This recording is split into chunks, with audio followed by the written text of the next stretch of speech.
Udah? Oke, terima kasih rekan-rekan semua.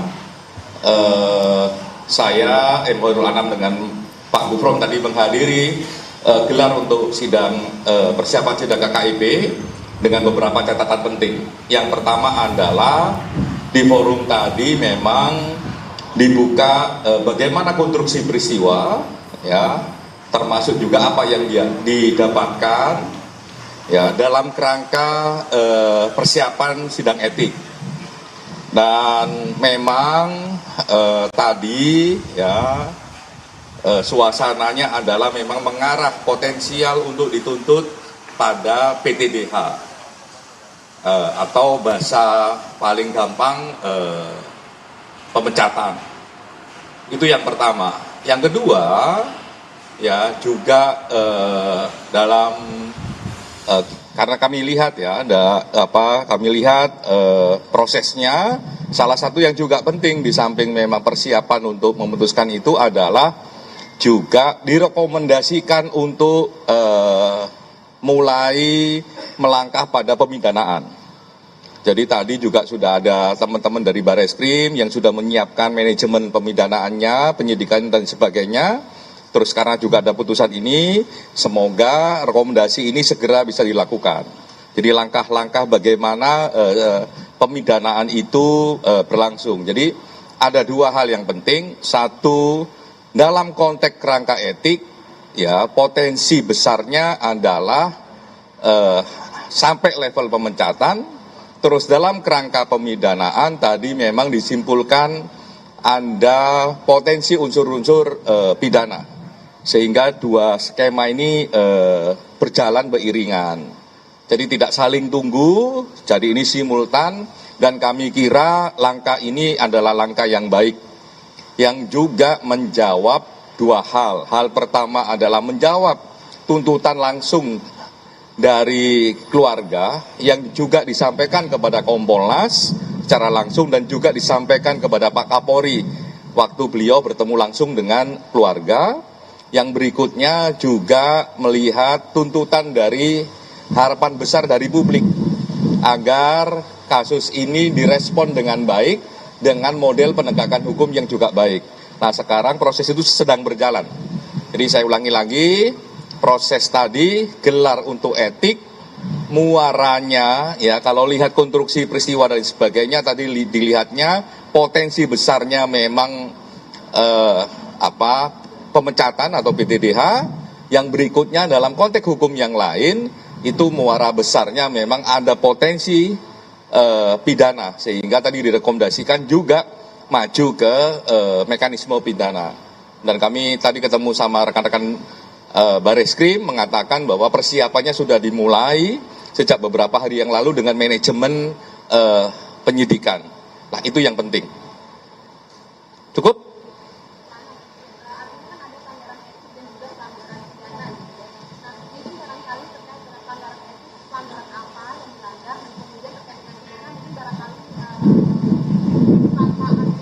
Oke, dalam konteks etik, dugaan pelanggaran etiknya tadi yang didiskusikan adalah pasal 13. Ya, pasal 13 itu pasal yang dalam berbagai pengalaman problem-problem etik memang pasal yang sangat kuat, mengganggu keselamatan dan sebagainya atau gagal menjamin keselamatan. Lah itu ada itu pasal 13 itu. Jadi memang tunnya adalah melihat memang ruang publik, terus bagaimana anggota kepolisian bekerja untuk itu. Tapi ini masih dugaan karena kan sidang etiknya masih besok. Ya, semoga sidang etik besok bisa diselenggarakan. Ya, itu yang pertama. Yang kedua, dalam konteks pidana, ya ini kan belum dimulai. Tapi kalau kami melihatnya memang potensi pidananya ada.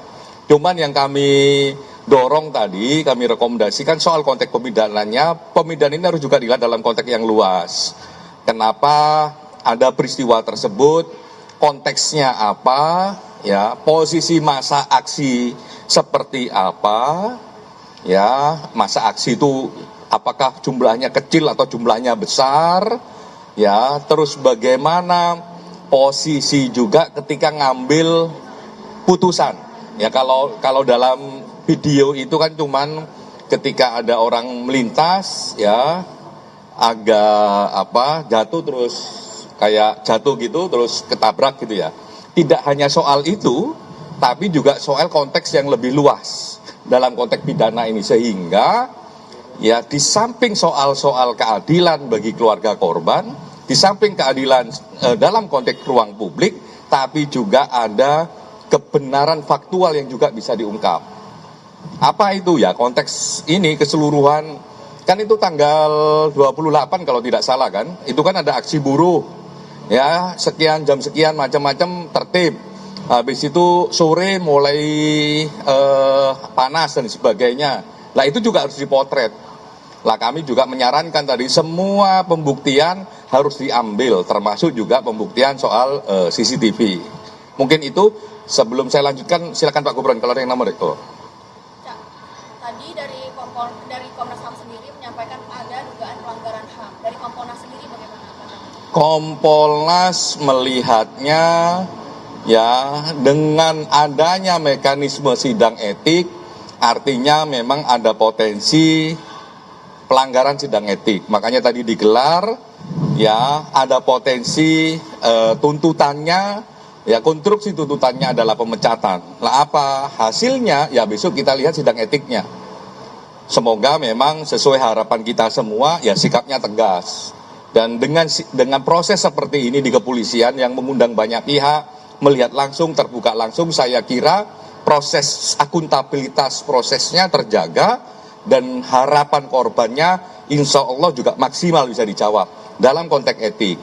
Dalam konteks pidana, karena ini masih baru, belum bisa menjawab. Tapi kami ingatkan di dalam konteks pidana yang paling penting adalah melihat konstruksi peristiwanya secara utuh. Jadi tidak hanya sepotong peristiwa penabrakannya, tapi kenapa kok dia bisa sampai di titik itu, ada apa di balik itu, jumlah massa bagaimana, aksi waktu itu eskalasinya bagaimana dan sebagainya. Lah itu juga jadi penting untuk diungkapkan. Tidak hanya keadilan bagi korban, tidak hanya keadilan bagi publik, tapi juga hak atas informasi bagi publik apa sebenarnya yang terjadi.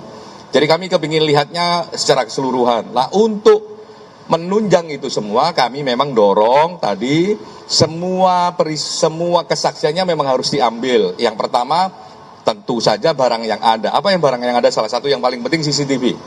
Yang lain adalah kesaksian.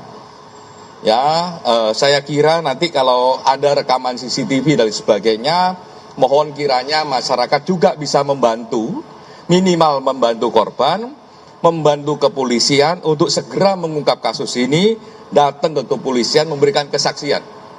Atau kalau dipanggil polisi karena muncul di CCTV, juga mohon untuk kooperatif. Semakin saksi-saksi itu kooperatif, kasusnya semakin cepat ditangani. Itu artinya juga kita menjawab secara bersama-sama kebutuhan keadilan bagi keluarga korban. Lah itu yang kami dorong juga ke masyarakat. Kalau juga ada rekaman CCTV yang lain, ada rekaman HP dan sebagainya, melihat peristiwa, konteks peristiwa saat itu, ya mohon kami juga diberikan. Kalau nggak mau langsung ke kantor polisi, ke teman-teman penyidik, ke Bareskrim, silakan juga datang ke Kompolnas. Ya kami akan pastikan informasinya disampaikan kepada Bareskrim untuk ditindaklanjutin sebagai satu kerangka penegakan hukum, gitu.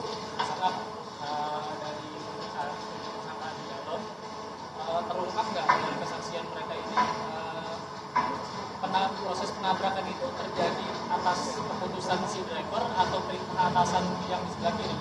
Kami tidak ingin mendahului majelis ya, majelis sidang etik yang besok akan memeriksa.